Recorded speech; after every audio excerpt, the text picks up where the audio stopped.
అందరికీ నమస్తే అండి.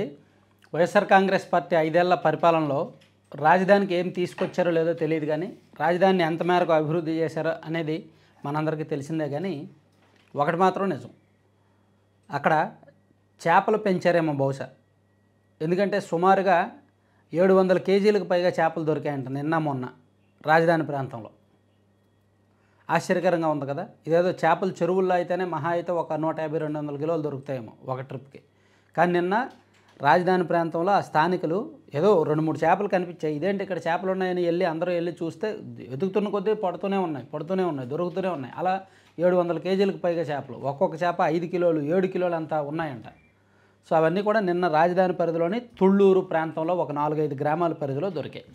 ఎందుకు ఇవి ఇక్కడ ఎలా పెరిగాయంటే 2017-18 ఆ టైంలో టీడీపీ ప్రభుత్వం ఉన్నప్పుడు ఆ తుళ్ళూరు పరివాహక గ్రామాల్లో హైకోర్టు నిర్మాణానికి, ఐకానిక్ భవనాల నిర్మాణానికి, శాశ్వత హైకోర్టు, శాశ్వత సచివాలయం నిర్మాణం కోసం పునాదులు తీయడానికి గోతులు తవ్వారు. గొంతులు తవ్వేసి ఆ తర్వాత గవర్నమెంట్ మారడంతో అది అలా వదిలేశారు. ఆ పనులు ఇంకా మొదలు పెట్టలేదు, అవి అలా వదిలేశారు, గొంతులు అలా వదిలేశారు. గవర్నమెంట్ మారాక సో అక్కడేమి రాజధానిని వదిలేశారు కదా, రాజధాని పనులు ఏమీ జరగలేదు కదా. సో 3 రాజధానులు గేమ్ ఆడారు కదా. విశాఖపట్నం రాజధాని అన్నారు, విశాఖపట్నాన్ని కూడా ఏమి ఉద్ధరించలేదు కదా. సో అలా 5 ఏళ్ళు గడిచిపోయింది. మరి 5 ఏళ్ళు అక్కడ నీళ్లు, వర్షం నీళ్ళు నిల్వ ఉంటాయి కదా, బురద నీళ్ళు నిల్వ ఉంటాయి కదా. వర్షపు నీరు, బురద నీరు అవి ఒక తటాకం, అంటే చెరువులా మారిపోయింది అనమాట. అదొక కృత్రిమమైన చెరువులా మారిపోయింది. మారేసరికి ఇంకా చేపలు దానికి అవే చేపలు వచ్చి పెరిగాయి. నిన్న అక్కడ మళ్ళీ భవనాల నిర్మాణం కోసం ఆ నీటిని తోడుతుంటే చేపలు బయటకు వచ్చాయి. మళ్ళీ ఇప్పుడు ఐకానిక్ భవనాల నిర్మాణం మొదలు పెడుతున్నారు కదా, ఆ మొదలు పెట్టే క్రమంలో లోపల ఉన్న నీటిని తోడుతున్నారు మోటార్లతో. అలా తోడుతున్నప్పుడు నీళ్ళు తరిగే కొద్దీ లోపల ఉన్న చేపలు బయటపడుతున్నాయి. సో దీంతో స్థానికులు చూసి సమీపంలో ఉన్న వాళ్ళు చాలామంది చేపలు పట్టుకోవడం ప్రారంభించారు. నిన్న మొత్తం రాజధానిలో చేపల వేట జరిగింది. సుమారుగా 700 కిలోల చేపలు అంటే మరి మామూలు విషయం కాదు కదా. ఇది జగన్మోహన్ రెడ్డి గారు ఊహించిన ఘనత. వైఎస్ఆర్ కాంగ్రెస్ పార్టీ 5 ఏళ్ల పరిపాలనలో రాజధానికి లభించిన గౌరవం, అరుదైన గౌరవం ఎక్కడ జరగదు.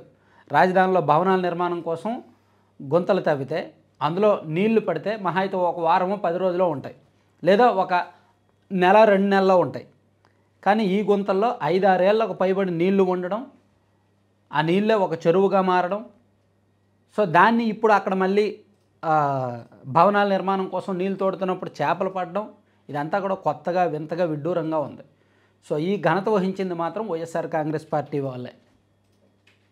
ఈ చేపలను వాళ్ళందరూ కూడా తీసుకెళ్ళిపోయారు, వాళ్ళకి నచ్చినట్టు వాళ్ళు చేసుకున్నారు.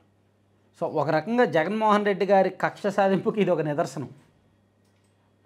అది ఇక్కడ రాజధాని అంటే ఈ ప్రాంతానికి అన్యాయం చేశారు. రాజధాని అంటే ఒకటి మనం గుర్తుపెట్టుకోవాలి, జగన్మోహన్ రెడ్డి గారు ఈవెన్ ఇప్పటికీ కూడా వాళ్ళు అమరావతి వరదల్లో మునిగిపోద్ది, అమరావతి అంటే వరద అని ప్రచారం చేస్తారు. ఇప్పటికీ కూడా వాళ్ళ మనసు మారట్ల. వైసీపీలో చాలామంది మనసు మారట్ల.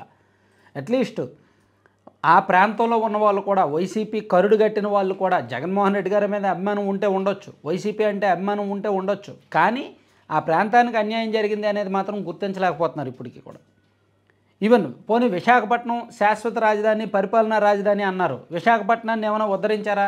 విశాఖపట్నానికి ఏమైనా భారీగా పరిశ్రమలు తీసుకురావడం కానీ, పెట్టుబడులు తీసుకురావడం కానీ ఏమైనా చేశారా? అది కూడా చేయలేదు.